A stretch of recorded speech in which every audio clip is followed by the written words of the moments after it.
Hey, welcome to a new episode of Nate's MMA Corner. I'm Nate, and if you watch my show, you're in my corner. Yeah, I try to be a little unpredictable there. You always expect me to go like this, and I went like this time. Yeah. So this is a pre-fight show for UFC Fight Night. Derek Lewis versus Shamil Abdurakhimov. Did I say that? Yeah, Abdurakhimov. I think I said that one right. Okay, again, I don't speak Russian like I said on the last episode. So this is a real exciting main card. Yeah, there's a pre-fight show, run down to the main card with my predictions, and I'm really excited about this entire main card. This main card is slamming. I mean, I am ecstatic over this card. So let's get started. Okay, so in the main event we got Derek Lewis versus Shamil, and yeah, I'll just say Shamil. We'll keep it simple. Anyways, Derek Lewis, he's a guy that has heavy hands. He goes for the knockout. And don't think that if he misses, he's completely clueless, because he has an underrated ground game. His ground game's gotten a lot better. I've seen him sprawl real well when people try to take him down in previous fights. And just know how to get those dominant positions in the ground too when applicable. And Derek Lewis is one of my favorite fighters in the UFC. He's one of my favorite heavyweights, which holds even more weight because heavyweight's my favorite weight class, and he's one of my favorite fighters in the heavyweight division. Yeah, so I think that Derek Lewis puts on a show here. I mean, Shamil is no slouch. Shamil has an experienced record, has had over 20 fights, I believe it is, and Derek Lewis, a tough, durable veteran in the UFC as well. And yeah, this one, I'm going with Derek Lewis. I had to kind of research this one real tight because I thought about Shamil having a Sambo wrestling background, heavy hands, he's durable, he can go 3 hard-fought rounds. He may gas out from time to time, but he can stand and bang for the 3 5-minute rounds for the most part.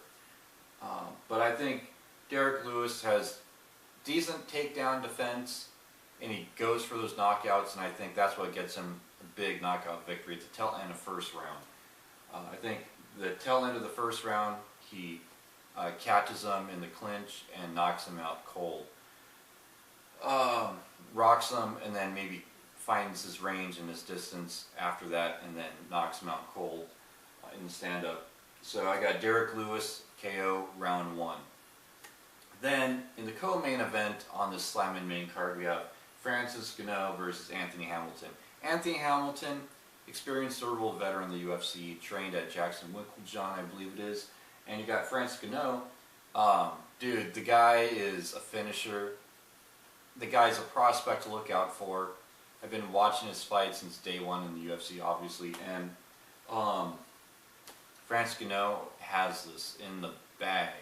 I mean, Francis Ngannou, respectable takedown defense, super heavy hands.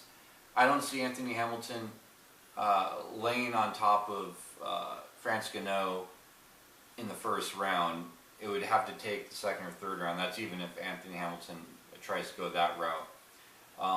So I got Francis Ngannou winning in the first round knockout.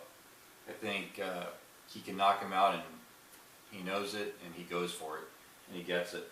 And yeah, Francis Ngannou is the real deal. And we're going to see Francis Ngannou. And I think, maybe a good matchup could be Derek Lewis versus Francis Ngannou when they both win in this main card, assuming they do. Yeah, so it's going to be an exciting main card. Then also on the main card in the light heavyweight division, we have Corey Anderson versus Sean O'Connell. Sean O'Connell needs a win bad. He needs to bounce back badly. Corey Anderson, on the other hand, I still kind of feel like he may have got robbed in that Shogun Hua fight. I think I was just a little devastated that he lost that fight. I expected him to just walk right through Shogun, and instead he loses by a controversial decision where some people just felt like Corey Anderson won that one. So I think Corey Anderson does win this one, though. I mean, the guy is the ultimate fighter winner. He's well-rounded. He's tall and lengthy. And I think as long as he knows how to use his reach, which I think for the most part he does, he gets a knockout here. First round. It's going to be exciting. I like Sean O'Connell too, so, I mean, if he wins, that's great, but hey, you know what, I'm a Corey Anderson fan. He's an awesome guy, and I think he has the skill and technique to win this one, so I'm picking Corey Anderson. Then, also in the light heavyweight division, we have, to kick off this main card, we have Gian Vellante going up against Saberbek Safarov. Yeah. Anyways, Gian Vellante, as a lot of people know, he trains with Chris Weidman, and he has a good collegiate wrestling background, understanding. And Gian Vellante, decent boxing. I think he gets it done here. Round 1 knockout. Yep. I'm calling every fight on this main card by first round knockout.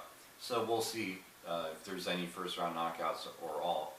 I'll be shocked if this whole main card goes through without one quick knockout in the first round. So that wraps up this pre-fight show. Stay tuned for my post-fight show, this one, and also a pre-fight for UFC 206, Max Holloway versus Anthony Pettis for the UFC interim featherweight title. So until then, see ya.